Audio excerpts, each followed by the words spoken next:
Welcome back to Traveling Teacher Talk with Josh. Woo! So, Ash did a really cool, the classic conformity experiment of, he had a group of 8 men come into a room, and 7 of which were informants. They knew what was going on in this experiment, and 1 of which was the subject, okay? Didn't know that they were the only subject. This one that was the subject thought that everyone was a subject. And what you had to do in this experiment real simply, and there's lots on YouTube to go and see Ash's experiment and explain it a little bit differently, but real quickly, you're given a set of lines, and you have to choose the line that matches the one that is shown, okay? So what line matches closely? Is it A, B, C?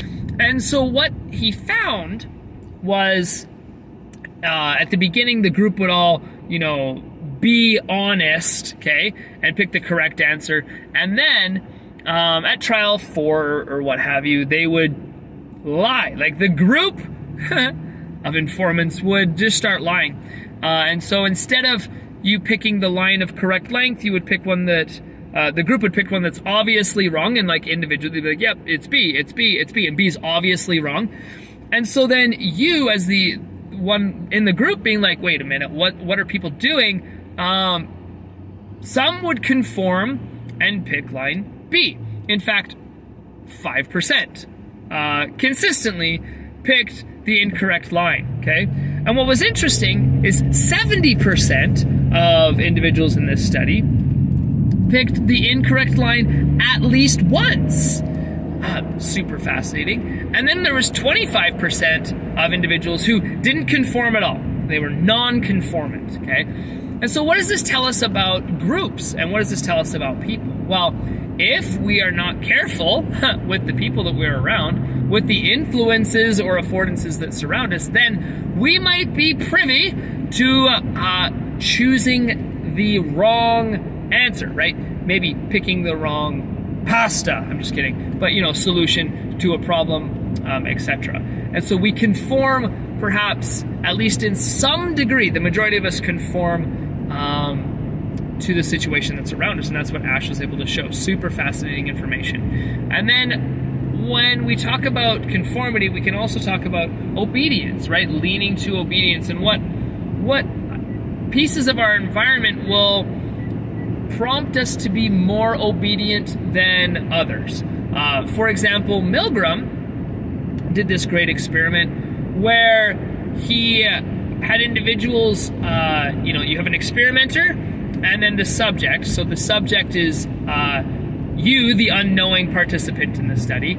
And then they had an actor in the other room, right? And so this actor in the other room would have to answer questions that the subject that they would be asked, and if they got them wrong, the subject would have to shock them, okay? And there's a wall separating them, so the subject does not see the actor. And what happens is, at the beginning, it's fine, they're answering questions correctly, and then they eventually start answering them incorrectly, and right? All of a sudden they starting to get shocked. And what he found was that, and this is crazy, 87.5% of the ones doing the shocking went beyond this threshold where the individual was slamming on the wall saying stop. What?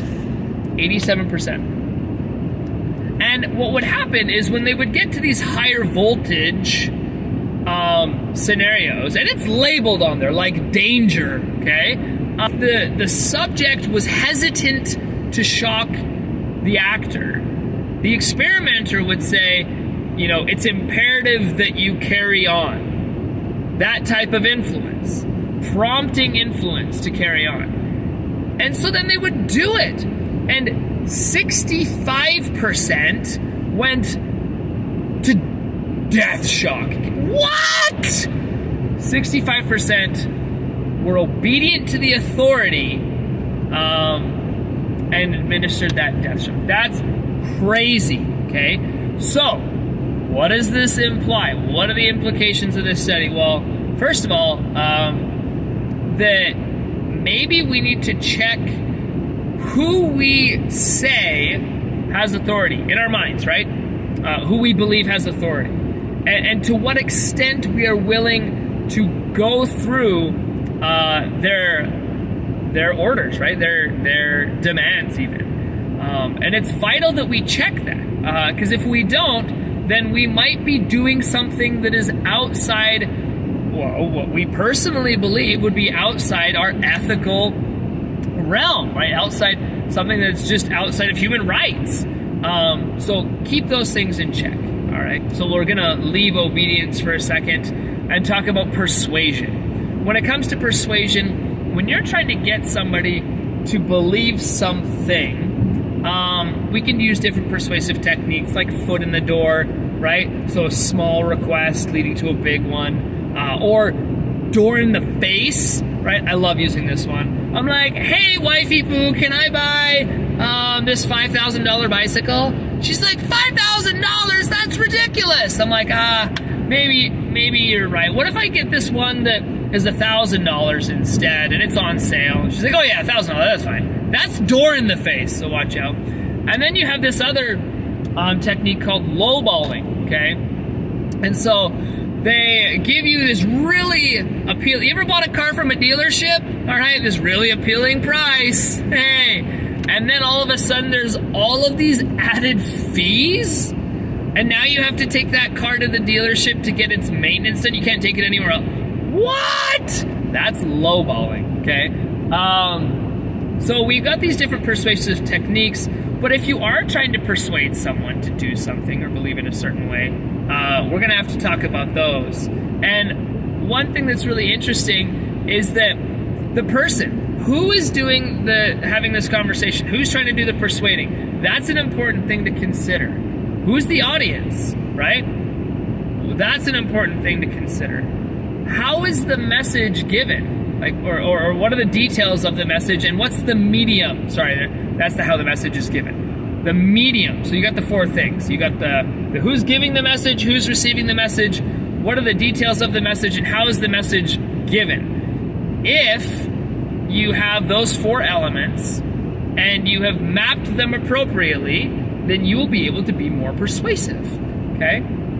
So you can pick any issue you want. As an example, you can pick gun control, you can pick, whether climate change is a thing or not, but take into account those four elements, and when carefully considered, you'll be able to actually build a persuasive argument, which is fantastic. So there you have it, little snippets into social psychology.